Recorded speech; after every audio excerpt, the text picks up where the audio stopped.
Hello అందరికీ welcome to Shashi's creations. It's me Shashi. ఈ video వచ్చేసి మా ఇంట్లోని మా ఇద్దరు చిన్న మహాలక్ష్ములకు భోగి పండ్ల సెలబ్రేషన్ వీడియో అన్నమాట. వీడియోని దయచేసి స్కిప్ చేయకుండా చూడండి. మా పిల్లలు భోగి పండ్లని ఎలా ఎంజాయ్ చేశారో చూసి మీరు కూడా ఎంజాయ్ చేయండి.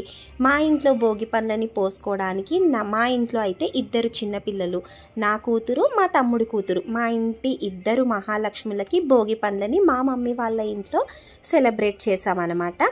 నా కూతురు మా తమ్ముడి కూతురు అన్నమాట. మా చిన్న పాప ఉంది కదా, తనకి ఇది ఫస్ట్ భోగి పండ్ల సెలబ్రేషన్ అన్నమాట. అందుకని మొదటిసారి ఇద్దరికి ఒకేలా ఉంటే బాగుంటుంది అని మా మమ్మీ అయితే మా ఇద్దరు పిల్లలకి, నా కూతురికి మా తమ్ముడి కూతురికి కూడా సేమ్ ఒకేలాంటి పట్టు లంగాలు తెచ్చింది. చూడండి, పట్టు లంగాలు వేసుకుంటే ఎంత ముద్దుగా మహాలక్ష్మి, నిజంగానే మహాలక్ష్మిలాగా ఉన్నారు మా బంగారు తల్లులు. 10 మంది కొడుకులున్నా కూడా రాని ఆనందం పట్టులంగా వేసుకొని గజ్జలు పెట్టుకొని ఇంట్లో మహాలక్ష్మీదేవిలాగా ఒక్క కూతురు ఉంటే తెలుస్తుంది. ఇలా భోగి పండ్ల సెలబ్రేషన్స్ చేస్తుంటే మా ఇంటికి సాక్షాత్తు ఆ మహాలక్ష్మీదేవియే వచ్చి కూర్చుందా అన్నంత నిదానంగా, సైలెంట్గా, అస్సలు ఏడవకుండా ఎంత బాగా కూర్చుందో. అసలు ఆడపిల్లని కన్న తల్లిదండ్రులకు మాత్రమే ఆ ఆనందం అర్థమవుతుంది.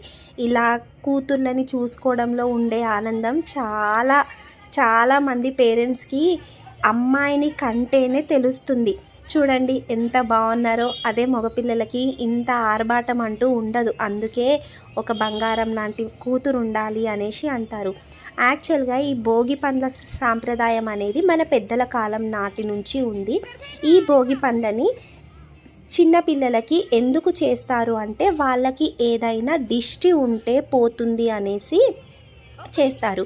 భోగి పండ్ల సెలబ్రేషన్కి మేమైతే రేక్కాయలు, చెరుకు గడలు, 1 రూపీ కాయిన్స్, చాక్లెట్స్, జీడి పండ్లు, ఇంకా కొన్ని బంతి పువ్వులు కానీ, చామంతి పువ్వులు కానీ, పువ్వుల రెక్కలు, అలాగే అక్షింతలు, మంగళారతి పెట్టి రెడీ చేసామన్నమాట. మా అమ్మ, మా నాన్న, మా తమ్ముడు, మా మరదలు, నేను, మా వారు, వాళ్ళ అమ్మ నాన్న, మా అత్తయ్య, మా మామయ్య వాళ్ళు అందరూ కూడా వచ్చి భోగి పండ్ల సెలబ్రేషన్ ఇంట్లో పెద్దవాళ్ళందరూ కూడా చేస్తారనమాట. మనకంటే చిన్న పిల్లలు కాబట్టి వాళ్ళకి ఎవరైనా అబ్బాయిలైనా అమ్మాయిలైనా చేయొచ్చు. మా తమ్ముడు మా కూతురికి పోస్తున్నాడు అనమాట, మేనమామ. యాక్చువల్గా ఈ పండుగని భోగి పండుగ రోజు సాయంత్రం పూట ఇంట్లో ఉన్న పెద్దవాళ్ళందరూ చిన్నపిల్లలకి ఈ విధంగా చేస్తారు. భోగి పండ్లలో కొంతమంది నానబెట్టిన శనగలు కూడా కలుపుతారు, కానీ మేము మాత్రం చేయలేదన్నమాట. ఇలా రేగి పండ్లని తల మీద పోయడం వల్ల శ్రీమన్నారాయణుని దివ్య ఆశీస్సులు లభిస్తాయని అందరూ భావిస్తారు. భోగి పండ్లు పోయడం వలన చిన్నపిల్లలకు ఉన్న చెడు దృష్టి తొలగిపోతుంది. తలపైన భాగంలో బ్రహ్మరంధ్రం అంటూ ఒకటి ఉంటుంది. భోగి పండ్లను పోయడం ద్వారా ఆ బ్రహ్మరంధ్రము ప్రేరేపితమై పిల్లల్లో జ్ఞానం పెరుగుతుంది, విద్యావంతులవుతారు, చక్కటి గుణగణాలు వస్తాయి అని అందరూ భావిస్తారు. ఈ సూర్య భగవానుడి ఆశీస్సులు కూడా ఉంటాయి. అందుకనే ఈ రేక్కాయలని తల మీద అంటే బ్రహ్మరంధ్రం మీద పోస్తారనమాట. సూర్యుడిని పోలిన గుండ్రటి రూపం ఉంటుంది, వాటికి ఎర్రటి రంగు ఉంటుంది.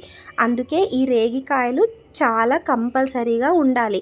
మా చిన్నతల్లి అయితే ఇంత బాగా కోఆపరేట్ చేస్తుంది అని అనుకోలేదు. ఈ వీడియో మీకు నచ్చినట్లయితే ప్లీజ్ లైక్, షేర్ అండ్